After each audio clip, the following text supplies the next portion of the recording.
May kung nababasa na komento na parang people are saying na nasa na si JM, sabi niya antayin siya ni Jazz kapag lumabas siya, ganyan-ganyan. But now, hindi namin sila nakikita together. Kamusta? Ano yung gusto mong sabihin sa side na yan? About dun?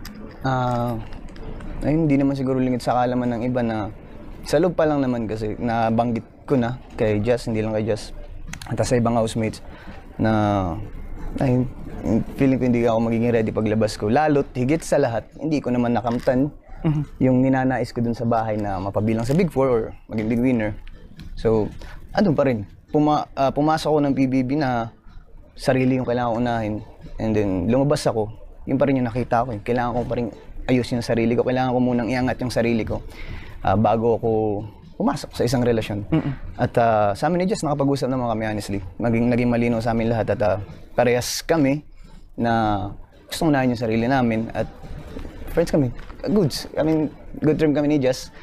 At ayun, hindi ko lang maintindihan bakit kailangan i-bash yung babae. Wala naman, napakabuting tao, napakabuting babae nun. At ayun lang, hindi ko lang maintindihan bakit sa kanya napupunta lahat ng galaw ko. Na yun.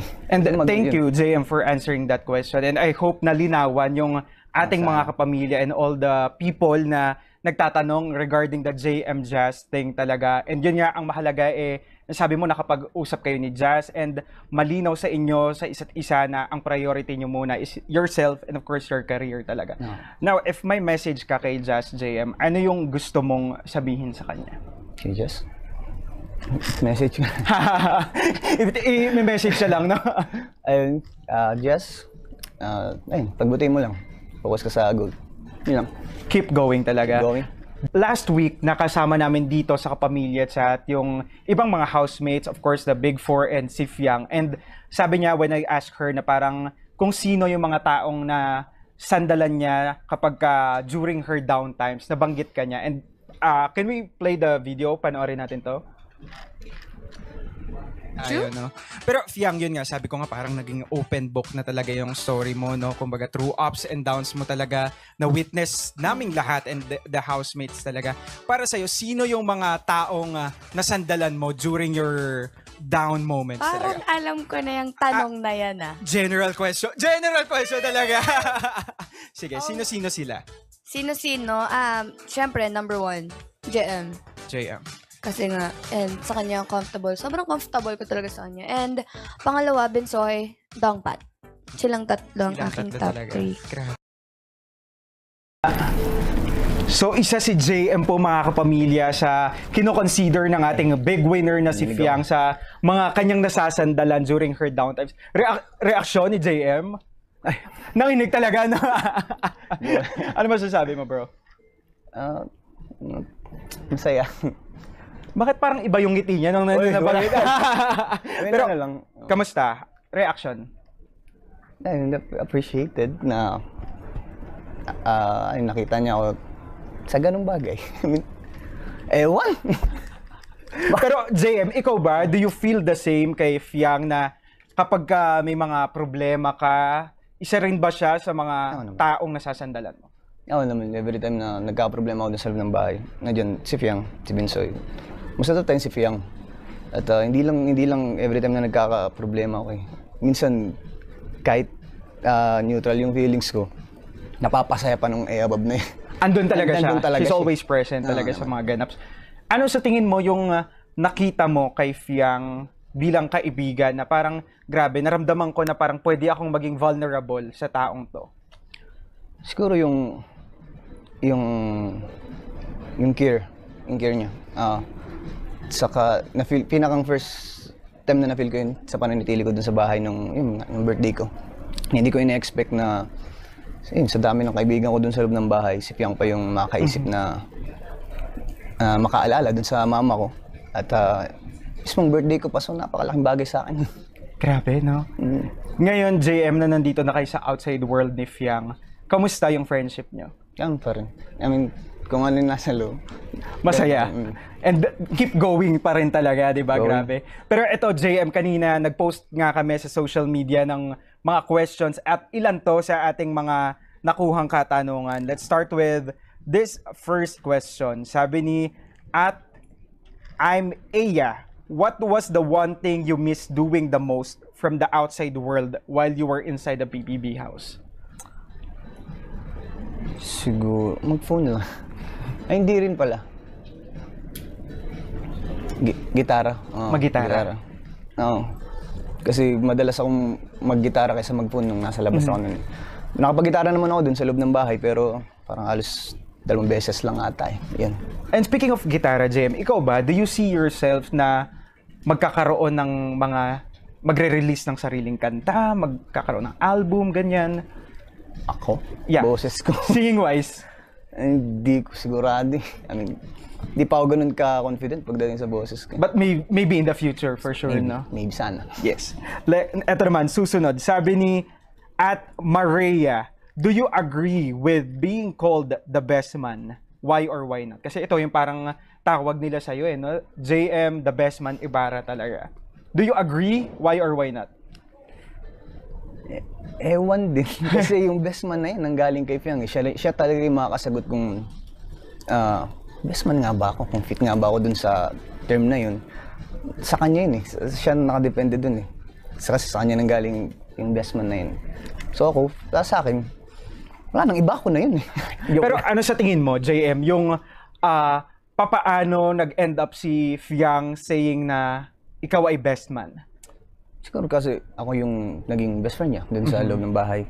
At naging komportable siya sa akin. Hindi lang patungkol sa kanya, kundi patungkol din naman sa pamilya niya. At ayun, kaya ako nabanggit yung bagay na yun. Kasi nga kumbaga parang kayo yung mga naging mag-best friend sa loob ng bahay. Ito, last question mula kay @Chenglai. You've always say mind over heart. Pero nagawa mo rin ba sa loob ng bahay ni Kuya gamitin yung heart over mind minsan? Oo. Minsan natalo na ng puso yung utak ko eh. Paano mo hinandle yung mga ganong pagkakataon na natalo ito? Wala. Iniyak ko na lang. Wala. Pero minsan yun talaga, yun na lang talaga kapag ka feeling mo super down ka na, natatalo ka. It's really nice to release na lang talaga sa pag-iyak ng mga, yung emosyon talaga, paglabas ng iyong emosyon. Pero yun na nga, Jem, ilan lang yan sa mga magagandang katanungan na pinadala ng ating mga kapamilya and of course ng yung mga supporters. And maraming salamat mga kapamilya for sending in your questions. Pero hindi pa tayo dito natatapos. JM, now that nandito ka na sa outside world, ano ba ang dapat namin abangan sa'yo? Ikaw ba, let's say, are you ready to be part of a teleserye or a movie, ganyan? Ano yung pangarap ni JM naman? Dito sa industriyang dito sa industriyang to, marami akong pangarap pero yung pinaka gusto kong maging multi-award doctor talaga. Wow. Dito. Pangarap. Yung pinapangarap ko dito at siyempre gagawin ko lahat para makuha yung ganung bagay. Of course. Andun na yung mindset mo ngayon, no, na pagtupad naman ng mga susunod pang pangarap. Growing up, sino yung mga kapamilya actors, JM, na talagang nilulook up mo na, let's say, talagang idol mo pagdating sa actingan? Tingnan. Siyempre nandiyan, Piolo, yung papa. Si John Lloyd ho. John Lloyd Cruz. Of course. The one and only Joshua Garcia, matik na yan. At yan to. Romnick Sarmenta. Yan. Wow. Marami.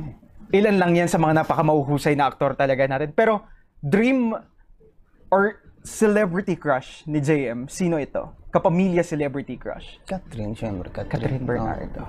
Noon pa man. Ibang klase na ho.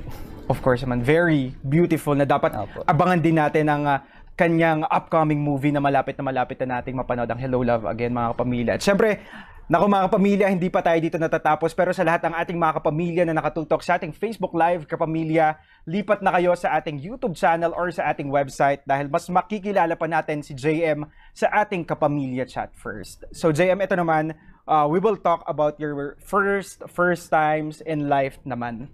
Let's start with our first question. Ito, random questions lang ito. Ano yung pinakaunang recipe na na-master mo sa kitchen? Siguro yung recipe ng adobo. Yung Adobo. madali. Opo. Totoo din naman talaga. Toyo lang talaga at talagang... Pero ikaw ba? Ikaw ba yung tipo talagang since before pa, nagluluto ka pa? Nagluluto ako pero hindi ko talaga hilig yung magluluto. Hilig ko kumain noon. Pagka kumbaga walang magluluto for you, you can definitely cook for yourself naman talaga. So, adobo. Next, ito naman. First time na na-in love si JM, ilang taon ka nito? Anong taon nga ba ako nun? 12 anyos wata ako, 13, mga ganyan. Ito yung mga puppy love Puppy pa love, talaga, puppy love. no? Grabe. Apo. Kung na-in love, syempre may na-heartbroken din naman. Let's say, whether sa career, sa love life, sa studies, ilang taon, yung talagang naramdaman mo na parang super disappointed ka talaga sa mga nangyayari. Siguro, 19 years old, 2019.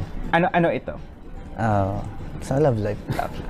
And now that you are really happy naman and No. very blessed naman sa mga nangyayari No. talaga. Next, ito naman. Kailan naman yung first time na naramdaman mong sobrang proud ka sa sarili mo? 2018. Siguro nung before ako graduate ng senior high nun, yun yung pinaka-proud ko sa sarili ko. Why? Kasi nung time na yun, yun yung time na nag-NSPC ako ng TV broadcasting. Yun yung pinakang biggest achievement ko that time. And JM, may mga napapanood akong clips online na parang you are into newscasting, ganyan. Ikaw ba, do you still see yourself doing that? And let's say, na magkaroon ng opportunity, ganyan. Do you still see yourself doing that? Oo naman. Pero kung nandun pa rin yun, yung skill ko na yun, hasain lang ulit. Oo, kailangan lang ulit hasain nga dahil para magbalik talaga ulit siya. No? Pero still andun yung pangarap. No? Next, ito naman. Ano naman yung first song sa playlist ni JM palagi? Na parang, alam mo yun, kahit anong mood mo, gusto mo papakinggan mo tong kantang. Siguro, Creep by Radiohead. Bakit? Ano ang meron or ano ba, may special ba sa song na yun? Simula bata pa ako, yung talaga? Pang-music.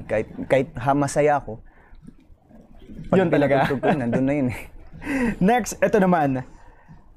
First thing na ginagawa ni JM pagkagising sa umaga. Phone. Mag-check ng Hanapin ko na agad phone. yung phone ko bago magmumog. Totoo din naman talaga. Next, ito naman. First out of town or out of the country. Ano or saan nagpunta si JM? First? Bata pa ako, Baguio. Baguio City. Oo. Nako, yan na nga. Last, of course, sino naman ang pinakaunang taong naiisip mo ngayon? Mama ko. JM, ano yung masasabi mong pangarap mo for your family? Ayun, bukod dun sa gusto mong maibalik yung buhay namin noon, gusto ko pang bigyan ng mas mataas pa ko dun. Gusto kong bigyan sila ng buhay na wala ko silang problemahin. Yun yung pangarap ko para sa kanila. And we are all claiming that, JM, no? Sana. Amen. Grabe. Naku, yun na nga mga kapamilya. That wraps up our kapamilya chat first with JM. At syempre, ito naman ang ating final challenge. Tatawagin natin tong JM Rules. So JM, ito naman, bro, yung rules mo lang for yourself sa mga babanggitin ko. Simulan natin, ano ang rules mo pagdating sa pag-shopping? Ikaw ba yung tipong pagka gusto mo, bibilin agad? Or ikaw yung talagang pinag-iisipan muna? Paano? Shopping? Hindi ako pala shopping talaga. Siguro kapag nagsha-shopping ako, kung ano kailangan lang. Yan talaga. Si Very Alice practical talaga. Wala, kaysa gumastos pa eh. Kung ano lang ako kailangan. Ilalaan na lang sa mas kailangan pa talaga, Mismo. diba? Opo. Next, ito naman. Pagdating naman sa pagbabudget or pagdating sa pera, ano yung rules mo? Sa budgeting, may para sa akin, may para kay mama, at may para sa mga paggagastusan. I mean, tiwaiwalay na, nakaseparate na agad. So, kumbaga, pagka nagkaroon ka ng money talaga, inaalat mo talaga to dun sa mga priorities mo muna. JM, ikaw, ano para sa'yo yung nagpapasaya sa'yo ngayon? Sa akin ngayon, ipapasaya. Ito po. I mean, itong opportunity na nasa harap ko ngayon, ito yung pinaka nagpapasaya sa akin ngayon. Opo. Dream come true, definitely for you talaga. Grabe. Next, ito naman, pagdating sa paglalaro or gaming, may rules. Do you play games ba? Mga online or video games? Ano ang rules mo for that? Every time na nag-video games, Ikaw ba yung tipong want to sawa maglaro? Okay. Kasi di ba minsan pag naglalaro tayo, ganun eh. No? Hindi natin namamalayan, gabi na pala or ilang oras na pala. Ano yung rules mo doon? siguro kapag hilig lang din, hindi naman husawan to sawa. Oo. Kapag kalaro ko lang yung kapatid ko yan. Saka, yun po. Yon. Next, pagdating naman sa kaibigan, ano yung rules ni JM? Ikaw ba yung tipo na kailangan pareho kayo ng mindset, pareho kayo ng ginagawa sa buhay, ganyan? Papaano yung rules ni JM? Pagdating sa kaibigan, syempre mahalaga yung respeto. Bukod sa respeto, yung tiwala talaga. Respeto at tiwala. Pero ikaw, JM, if you are to describe yourself bilang isang kaibigan, paano maging isang kaibigan ang JM Ibarra? Ako, pagdating sa kaibigan, sobrang willing to help talaga ako. Laging open ako sa pagtulong. At ayun, every time na may kaibigan ako nadadown, hindi ako napapakali. I mean, hindi ako komportable ng nakikita silang ganun. So masaya sila. Ganun. Grabe na. Very selfless, no? Pero, Jem, kanina, no, naalala ko na bigla, na-mention mo nga na nung pumasok ka ng bahay ni Kuya, you still have baggages na dinala, yung mga problems mo sa outside world. Ngayon, what do you do para, kumbaga, mawala na yung mga ganong iniisip mo na mag-focus na lang sa greater things talaga? Ayun, pinoproseso ko kasi step by step yung para malutas yung mga problema kong yun eh. Sa ngayon, habang nandito ako sa kung anong nasa harap ko, at habang kumbaga tinatakot ang opportunity na to, at the same time, step by step, nilulutas ko yung mga problema ko na. Sa akin na yun. Step by step talaga, no? Process naman to. Hindi naman yung tipong, totoo, hindi yung tipong, gusto ko, okay na ako. Hindi siya ganun talaga, definitely. No? Next, ito naman, pagdating sa trabaho, JM, ano naman yung rules mo? Pagdating sa trabaho, work is work talaga. Grabe. Focus tayo dun. Pera yun. Priorities pa rin talaga, di ba? Opo. Next, pagdating naman sa curfew. Ikaw ba, may curfew ka for yourself? Wala ako kasi hindi naman ako palalabas na tao eh. Mas gusto kong nakahiga lang. Nasa bahay lang talaga, di ba? Last, ito syempre, pagdating sa relasyon, ano yung rules ni JM? Wala. Pagdating sa relasyon, ang rules ko, loyalty syempre. Loyalty. Contentment. Paano i-describe ni JM yung sarili niya when he's in love? Baliw. Delikado tayo dun. Ano yung pinaka hindi mo malilimutang ginawa mo for a girl? Na yung kumbaga best effort na ginawa mo? Sa babae? Pwede ba yun? Siguro ano na lang. Yung next question. And we'll respect that, JM. No, kaya na nga dyan nagtatapos ang ating JM Rules. Of course, palakpakan natin si JM. JM, thank you so much for being game na game sa ating mga katanungan. And thank you for clearing the air talaga. Grabe. Thank you po. Before we end, JM, ano yung message mo sa napakaraming naniniwala sa talento na meron ka and of course sa'yo? Message to all your supporters. Ayun, sa lahat ng sumuporta sa akin at patuloy na sumusuporta sa akin, maraming salamat po sa inyo at sana hindi ho kayo magbago. At suportahan nyo pa rin ho ako sa kung anong tahakin ko po ngayon. At enjoy lang. Huwag nyo stressin yung sarili nyo, enjoy lang. Unahin nyo ho yung sa kalusugan nyo syempre. Maraming salamat. Love you all. Ayan na nga. Siyempre, JM, invite mo rin sila na i-follow ka nila sa iyong mga social media accounts at saan ka ba nila mapapanood pa, mga upcoming shows, ganaps. Go ahead. At ayun, follow niyo po ako sa social media accounts ko po. At IG, Facebook lang naman. Sa IG at TikTok, GMD Ibarra po yung username ko. At sa Facebook, JM Ibarra yung page ko po. At manood ho kayo ng ASAP, linggo-linggo. Linggo po kayo. Oy, wow, ayan na nga. So, manood lang ho kayo. Abangan natin, no? Malay natin, mapanood natin si JM one of these days sa ASAP. So, yon for now. JM, maraming salamat again. And sa lahat ng mga supporters mo na tumutok sa atin dito sa Kapamilya Chat, sa lahat ng nag-abang, nag-request na ikaw ay makasama namin dito. Maraming salamat sa lahat na nagpa-turn. Thank you, guys.